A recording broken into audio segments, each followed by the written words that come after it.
Hello friends, last time हमने क्या पढ़ा था? दैट इज रेंज फंक्शन पढ़कर देखा था। तो पाइथन के अंदर हमने रेंज फंक्शन पढ़ा था।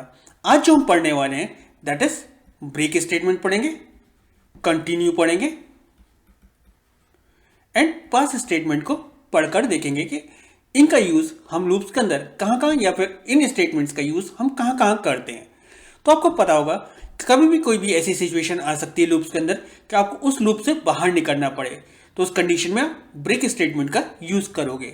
या फिर कोई ऐसी सिचुएशन आ सकती है जहां पर आप लूप को एक सर्टेन कंडीशन में पास करना चाहते थे, दैट मीन्स उसको उस सर्टेन स्टेटमेंट को छोड़ना चाहते थे कि ये स्टेटमेंट है तो ये स्टेटमेंट छूट जाए, बाकी सारा लूप एग्जीक्यूट होता रहे। उस कंडीशन में आप यूज करोगे कंटिन्यू स्टेटमेंट। या फिर आपके पास कोई ऐसी कंडीशन आ सकती थी जहां पर आप लूप या कोई फंक्शन लिखना चाहते थे, लेकिन उसके लिए अभी कोड यानी कि फंक्शन डिक्लेयर तो करना चाहते थे लेकिन उसके लिए कोड बाद में लिखना चाहते थे। अगर ऐसा करते हो तो पाइथन आपको एरर देता है। तो उस कंडीशन में पाइथन आपके पास आपको स्टेटमेंट देता है दैट इज कॉल्ड पास। आप पास स्टेटमेंट लिख दिए और सिर्फ फंक्शन की डेफिनेशन या लूप का सिर्फ स्टेटमेंट लूप स्टेटमेंट लिख दिए और बॉडी के अंदर आप सिर्फ पास स्टेटमेंट लिख दिए तो वो एग्जीक्यूट नहीं होगा और कोई भी एरर नहीं आएगा। चलिए सबको एक एक कर पढ़कर देखते हैं। तो सबसे पहले हम ले लेते हैं अपना ब्रेक स्टेटमेंट। आपको पता है ब्रेक स्टेटमेंट किस लिए यूज होता है कि आपको लूप को टर्मिनेट करने के लिए काम में आता है। Break statement and resume the next statement after the loop. That means जब भी उसको ब्रेक स्टेटमेंट मिलेगा तो क्या होगा, लूप से टर्मिनेट हो जाएगा। जैसे ही लूप से टर्मिनेट होने के बाद वो बाहर आ जाएगा और जो लूप से बाहर स्टेटमेंट्स होंगे उनको एग्जीक्यूट करेगा। चलिए मैं इसको आपको प्रैक्टिकली कर दिखा देता हूं। वैसे मैंने जब आपको लूप्स पढ़ा रहा था तो ब्रेक स्टेटमेंट का आपको मैंने यूज कर दिखाया था, फिर भी मैं आपको एक बार और दिखा देता हूं। तो मैं अपना नोटपैड ओपन कर लेता हूं। तो मैं सबसे पहले क्या लिखता हूं, फॉर, यहां पे फॉर लूप भी यूज कर लेते हैं, for x in range 1 to 10। तो हमारा ये लूप कहां तक एग्जीक्यूट होगा, 1 to 10 होगा। तो मैं क्या कर रहा हूं, टैप इफ एक्स, क्योंकि हमारी वैल्यू किसके अंदर आ रही है, एक्स के अंदर आ रही है। इफ एक्स इक्वल्स टू 5, तो क्या हो, जब भी एक्स की वैल्यू क्या हो 5 हो तो क्या करें, ब्रेक कर दे लूप से। अगर ऐसा नहीं हो तो क्या करता रहे, प्रिंट करता रहे एक्स की वैल्यू। सेव कर दे रहा हूं मैं इसको। तो हम इसको डी ड्राइव में अगेन सेव कर दे रहे हैं। देन हमारे अपने और टेप 14 के अंदर P1 के नाम से सेव कर दे रहे हैं। अपना कमांड प्रॉम्प्ट ओपन कर लेता हूं। देन अगेन डी ड्राइव में अपने फोल्डर में चले जाता हूं।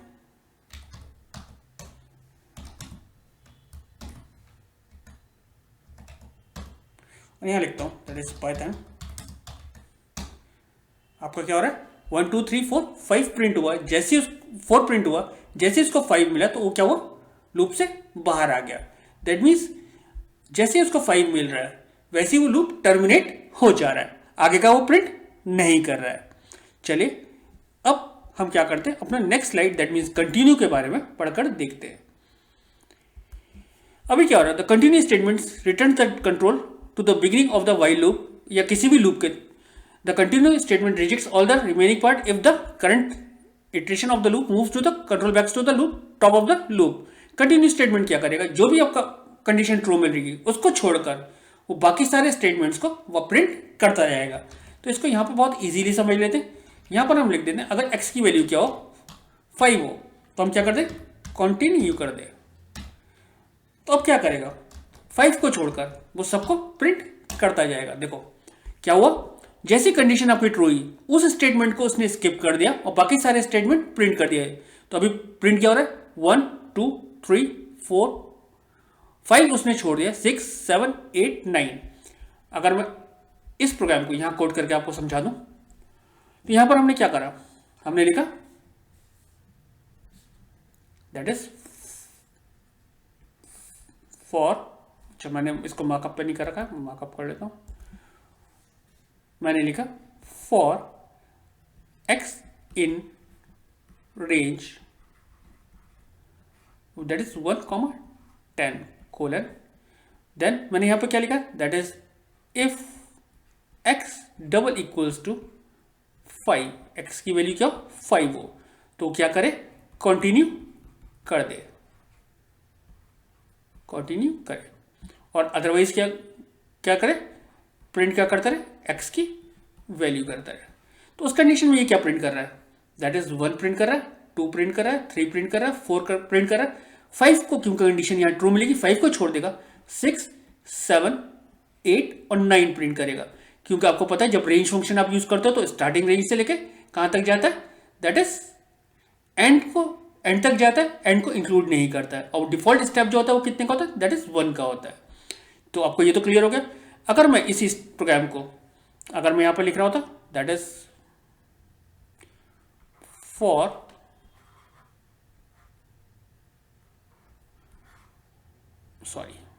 x in range 1,10 और मैं यहां पे लिखता that is if x double equals to 5, और यहां पर मैं क्या लिख देता, मैं यहां पे भी कोलन लगाना भूल गया था, यहां पे कोलन लगा दे रहा हूं, दैट इज ब्रेक, और यहां लिखता हूं प्रिंट x। तो इस कंडीशन में आपका जो आउटपुट आ रहा था वो क्या आ रहा था, दैट इज 1 आ रहा था, 2 आ रहा था, 3 आ रहा था एंड 4 आ जाता। जैसे x की वैल्यू क्या हो रही थी, 5 हो रही थी, तो लूप से बाहर आ जा रहा था। आपको ये स्टेटमेंट क्लियर हो जाना चाहिए, और क्लियर हो गया होगा। चलिए अब नेक्स्ट स्टेटमेंट को देख लेते हैं, दैट इज हमारा पास स्टेटमेंट। आपके पास कोई ऐसी सिचुएशन आ जाती है जब आप लूप या किसी भी चीज को सिर्फ डिक्लेयर करना चाहते थे लेकिन उसको आप एग्जीक्यूट नहीं करना चाहते थे, तो उस कंडीशन में क्या होगा, वो सिंटेक्स एरर देता है आपको। आप चाह रहे थे कि आप कोई भी स्टेटमेंट अपना डिक्लेयर कर दो, दैट मीन्स लूप ये स्टेटमेंट डिक्लेयर कर दो और उसके अंदर कोई भी एग्जीक्यूटेबल स्टेटमेंट्स बाद में दो, या फंक्शन आप डिक्लेयर कर दो और उस फंक्शन को बाद में यूज करो। तो उसके अंदर आप क्या यूज कर सकते थे, पास स्टेटमेंट को यूज कर सकते थे। अगर मैं आपको प्रैक्टिकली दिखाऊं तो वो ज्यादा आपको क्लियर होगा। चलिए मैं आपको प्रैक्टिकली कर दिखा देता हूं। सपोज मैं इसको सेव कर लेता हूं, सेव एस p2.py। सपोज अगर मैं यहां पर क्या करता हूं, सब कुछ हटा देता हूं और यहां पर मैं फॉर लूप मेरा खत्म हो जा रहा है और मैं यहां पर एक स्टेटमेंट लिख दे रहा हूं, प्रिंट हेलो फ्रॉम फॉर्म। अभी क्या होगा, ये एरर देगा, दिखाता हूं आपको।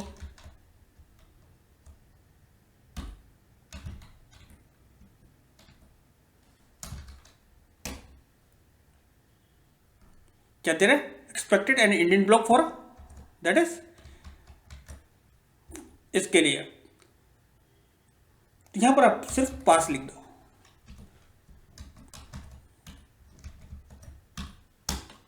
तो क्या हुआ, आपका जो ये स्टेटमेंट था ये एग्जीक्यूट हुआ ही नहीं, फॉर लूप आपका एग्जीक्यूट हुआ ही नहीं।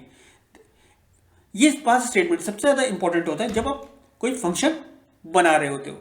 सपोज मैंने यहां पर लिखा डेफ, फंक्शन बनाने के लिए आपके पास होता है that is def, then function का नाम, सपोज मैं यहां लिख रहा हूं ABC, और मैं यहां पर कोई भी स्टेटमेंट नहीं देता हूं।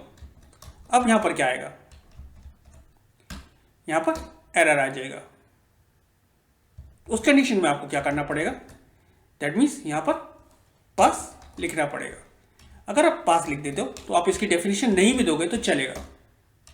अभी यहां पर क्या कर रहा है,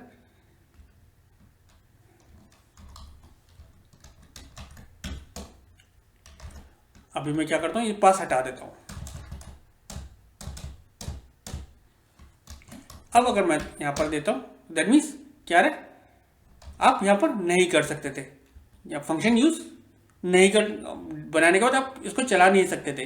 अगर आप चाहते हो कि इसकी बॉडी जो है फंक्शन की आप बाद में लिखो, तो आप यहां पर क्या करोगे, फंक्शन का कोई जो भी फंक्शन आप बनाओगे सिर्फ उसको डिक्लेयर कर दोगे और उसके बाद उसका पास स्टेटमेंट लिख दोगे। तो उस कंडीशन में आपका जो पाइथन होगा वो क्या करेगा, इसकी वो ऑटोमेटिकली आपको समझ लेगा कि आप जो इसकी बॉडी है इसकी बाद में लिखोगे या आप अभी नहीं लिखना चाहते हो। तो पास्ट स्टेटमेंट क्या करेगा, इस एरर को निकाल देगा। अब आप सिर्फ आपने क्या करा, यहाँ पे फंक्शन डिक्लेयर कर दिया और उस स्टेटमेंट को इग्नोर कर देगा।